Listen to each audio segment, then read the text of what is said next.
aussi pour nous parce que ça permet d'éviter que l'œil du spectateur repère le truc. S'il y a tout le temps la même technologie de plan à plan, au bout d'un moment on voit et on se dit ok, on comprend que tout est en VFX, on a l'impression que les personnages n'ont pas de regard ou qu'ils n'ont pas de poids, il y a un truc comme ça qui se fait. Donc là, c'est de mélanger tout ça, ça permettait d'éviter ça.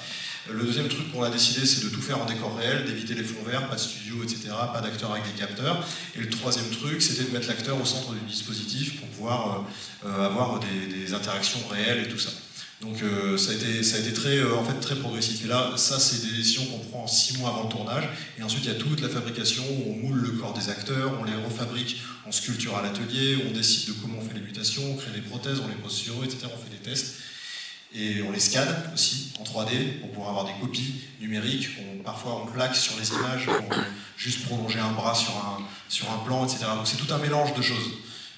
Et ce qui fait que la prépa de ce film, là où une prépa classique dure 2 à 4 mois, sur ce film-là, elle a duré 1 an et demi avant de se lancer sur le tournage. Et après au tournage, je dirais que c'est presque relativement simple parce qu'on applique les solutions qu'on a inventées avant. Et ce qui était vraiment vertigineux, c'était cette prépa où tout semblait possible et en même temps sur un chemin semé d'embûches, de contraintes hyper lourdes. Et voilà, mais ça se fait. Est-ce qu'il y a d'autres questions dans la salle? Soyez pas timides, profitez-en pour poser des questions techniques ou moins techniques à Monsieur Duris. Je ne vois pas. Bonsoir. Sinon, ah oui, voilà. Bonsoir à tous. Je vous remercie aujourd'hui d'être là. J'avais une petite question à poser plutôt à l'équipe FX. Donc, moi-même, j'aime beaucoup créer des personnages, je dessine beaucoup. Je voulais savoir quel était le personnage qui a été le plus grand challenge pour vous, quel type de technique a été utilisé en premier pour les créer et les sculpter. Je pense que le plus grand challenge, c'était Fix, quoi. Ouais, tu m'entends? Ouais. Le plus grand challenge, c'était l'homme oiseau Fix, quoi, son Tom Mercier, quoi, qui a été vraiment depuis le début, enfin, dès le début du projet, qui était un gros dossier, parce que nous, en termes de maquillage, on pouvait pas fabriquer les ailes qui pouvaient se déplier complètement. On avait tout le problème de poids aussi au niveau des bras. Et très tôt, en fait, on a décidé d'hybrider les deux techniques pour fabriquer les ailes, quoi. Ouais, Fix est vraiment le personnage le plus complexe, je pense. Enfin, en tout cas, que nous, on a eu à traiter avec vous. Ouais. Parce que déjà, quand tu as des personnages gélés, en général, dans les films, tu connais souvent les ailes, elles sont dans le dos. Rarement sur les bras eux-mêmes, on va dire un peu comme Icar. Et là, en plus, Fix est souvent dévêtu. Donc, c'est-à-dire que des contacts directs, en fait, tu les vois tout le temps, quoi. Et donc là, on devait s'appuyer au maximum sur Tom, qui joue super bien en Fix, en fait, qui était très imprégné, en plus. Et donc, il fallait arriver à trouver, en fonction des plans et grâce au storyboard, en fait, dans quel plan il allait être. Soit que maquillage, soit maquillage et VFX, soit que VFX quand il vole, par exemple, ou quand il court sur un arbre. Et c'est arrivé à combiner tout ça, en fait, et à le mettre en forme. C'est vraiment le personnage, je pense, le plus complexe. Parce qu'en fait, même une aile à déplier en SFX et MFX, c'est quasi impossible, en fait, c'est trop compliqué, quoi. Enfin, ça ferait des moteurs partout, une aile de 20 kg, on ne pourrait pas la tenir. Non, surtout c'est super fragile, parce que le principe d'une aile avec toutes les plumes, c'est que c'est super fragile. Et dans le scénario, tu avais plein de scènes où il tombait et tout, je savais que moi, mes ailes, au deuxième jour de tournage, j'aurais plus d'ailes, quoi. Donc, quoi qu'il arrive, il fallait absolument préserver tout ça aussi. Et en vrai, en VFX, c'est aussi une des choses les plus compliquées. Parce que si tu regardes un oiseau dans la rue, un pigeon ou autre, en fait, ce qui est super dur, c'est de faire l'aile. Quand il a l'aile dehors, c'est simple. Quand il a l'aile pliée, c'est simple. Mais de faire que tu puisses passer de l'aile dépliée à l'aile pliée, ça, c'est super complexe. Parce qu'en fait, toutes les plumes, elles doivent super bien se ranger. Dieu, il a fait un boulot de malade, quoi. Et à copier, c'est hyper dur. Et donc là, quand on doit lui rajouter ses ailes, plus en plus des raccords de muscles sur son corps et des raccords aux prothèses, pour qu'à la fin, on se dise que ça marche, c'est ça le plus dur. En tout cas, sur ce projet. Après, dans les autres créatures, il y a le grenouille, mais parce que c'est un enfant. Ouais. C'était un des premiers tests qu'on a fait d'ailleurs sur un enfant comme ça de 8 ans. Poser des prothèses, effectivement, ça a été quand même un sacré challenge, quoi. Ok, très bien. C'est vrai que j'avais aussi cette question par rapport à Grenouille. On voit bien lors des derniers plans, lorsqu'on voit l'espèce d'effet irisé sur sa peau, quand on se rapproche d'elle, voir si ça avait été fait en maquillage par-dessus la prothèse silicone, latex, vraiment au niveau de ces différentes techniques. Donc, vous avez déjà répondu à cette question. Ouais, Grenouille, c'est pareil, c'est un mix aussi en fait. Ouais, mais c'est en fait. Ouais, on a fait Grenouille jusqu'à la taille en fait, et après vous avez allongé son corps. Ouais, quand tu vois son corps tout le temps, ça c'est sûr qu'elle est en CG, mais les autres fois c'est mix en fonction des plans, des champs, des contre-champs en fait. Parfait, merci beaucoup d'avoir répondu à ces questions. Y a-t-il d'autres questions dans la salle? Levez la main bien en haut, au milieu. On va te faire courir.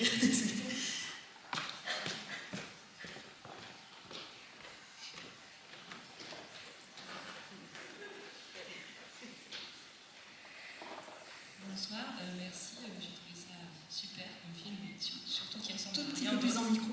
Ah, c'est bon comme ça? Oui, je trouve que le film il ressemble vraiment à rien d'autre que j'ai vu avant, donc déjà pour moi c'est énorme.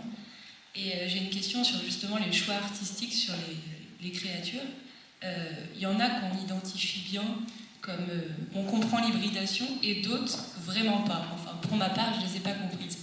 Et je me demandais si c'était volontaire pour que justement ce soit un bestiaire ouvert ou si justement vous aviez l'idée derrière de l'hybridation, elle est bien présente, on sait de quel animal elle vient et c'est juste que je ne l'ai pas compris. Non, c'est normal. J'ai l'impression que plus on avance dans l'histoire, moins on est sûr de ce qu'on voit. Et c'était un peu le projet, quoi. C'était de se dire que vraiment, pour être honnête, au tout début du scénario, on se disait que ça allait être que les mutations, leur objectif final, enfin leur destinée, c'était de ressembler à des animaux tels qu'on les connaît dans le monde réel. Et en fait, plus on avançait vers la réalisation du film, plus on s'est rendu compte que c'était un peu décevant. Parce que ça suggérait comme l'idée d'un retour en arrière, on arrivait vers un état qu'on connaît déjà.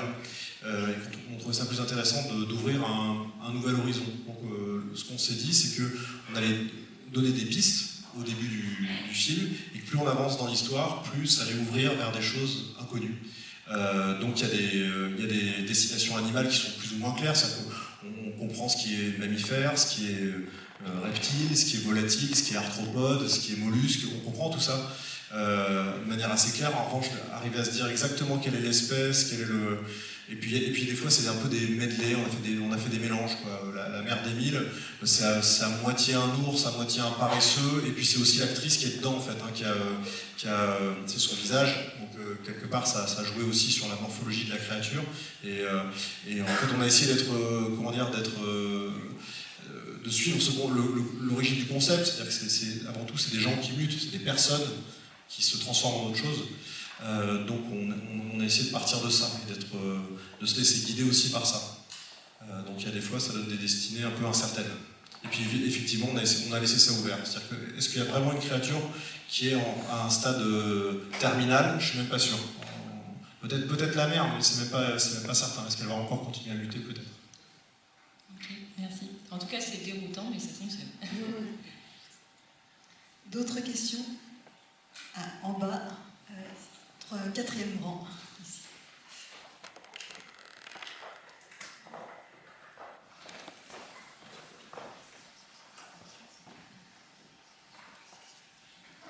Bonsoir.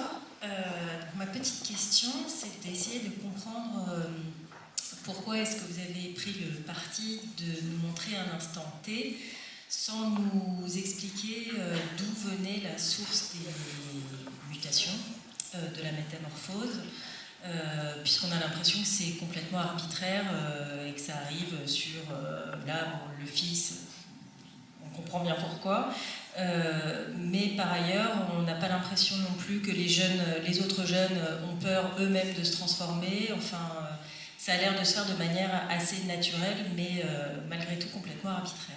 Et donc je voulais savoir pourquoi.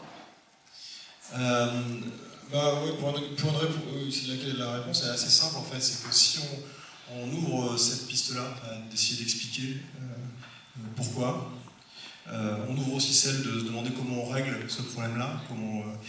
Et là on retombe, j'ai l'impression, dans des films qu'on a vus 1000 fois, qui courent sans arrêt après leur concept, où on voit une première créature, c'est la panique, et il faut essayer de comprendre, retrouver le patient zéro, trouver un remède. Moi je trouve que c'est vraiment comme ça que en tout cas c'est le cinéma de genre qui m'intéresse moins, où on se fait un peu écraser par son dispositif.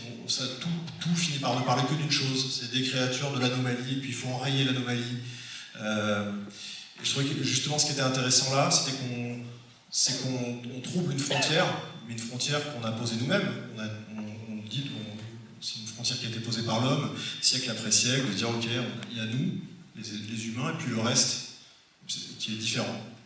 Puis cette frontière, on la trouble progressivement, on la fait disparaître, et ça pose d'autres questions qui me semblent un peu plus intéressantes que celles-là, qui sont à partir de quand on est plus semblable de l'autre, à partir de quand on devient différent, pourquoi on est rejeté, pourquoi on doit accepter, qu'est-ce que ça veut dire vivre ensemble, c'est quoi la différence, etc. Et j'avais l'impression que accueillir ces questions-là dans le film, avec aussi cette surface de l'histoire où un personnage peut tomber amoureux, où on a le temps de rentrer dans le détail d'une relation entre un père et un fils, d'avoir un peu le temps de pas être sans arrêt dans la course au concept. C'était quelque chose qui libérait le film plutôt que de l'enfermer dans la partie la plus ténue du genre, quoi. Donc moi c'est vraiment ça qui m'intéressait. Et de voir comment cette société s'organise, voilà, je trouvais ça quelque part plus ouvert, et peut-être que ça nous parle davantage du monde d'aujourd'hui que de se demander juste comment elle enraye le truc, comment elle le casse. Je ne sais pas si je réponds complètement à la question. Y a-t-il d'autres questions? Ah oui, J'avais une question pour Monsieur Duris, pour le coup, on continue dans la blague. On a parlé de Paul qui a travaillé beaucoup ce jeu d'acting sur la partie animale. À quel moment vous avez travaillé aussi cette partie-là? Est-ce que c'était un travail que vous avez fait sur votre partie animale à vous aussi dans le film? Est-ce que c'est quelque chose que vous avez travaillé, que vous avez voulu explorer? Et l'autre partie de la question, c'est aussi comment on réagit justement face à un acteur qui se transforme en animal, comment on gère ça aussi en tant qu'acteur dans le film, dans la vie réelle. Moi, j'étais pas animal, hein. J'avais très envie de l'être. J'avoue, quand tout le film, je les observais, j'avais qu'une envie, c'était d'aller dans leur monde.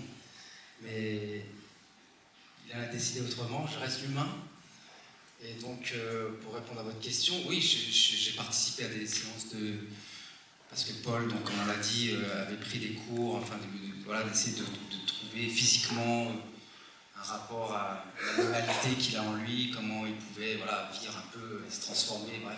Donc j'ai participé à ça, voir comment je pouvais aussi interagir avec un Paul Émile, pardon, un peu plus transformé, plus vers la fin du film, et comment un dialogue pouvait s'instaurer d'un père qui aurait suivi son fils et qui aurait un peu alterné la façon de lui parler, un dialogue avec lui en tout cas. Mais j'ai pas voulu aller trop loin dans ce processus parce que je voulais garder une part même plus qu'une part, je voulais vraiment garder une spontanéité, un instinct et puis un rapport vrai avec lui. Donc franchement, moi je reste complètement humain, hein, donc je veux dire, moi, encore une fois, je le redis, j'ai essayé de l'aimer jusqu'au bout, et pas chercher des choses trop techniques, trop réfléchies, quoi. J'ai voulu vraiment l'observer jusqu'à la fin. Qu'il n'y ait pas une barrière technique ou chorégraphique. Voilà. C'est déjà la fin de cet échange. Merci à vous pour votre présence, merci à Studio Canal, merci au public.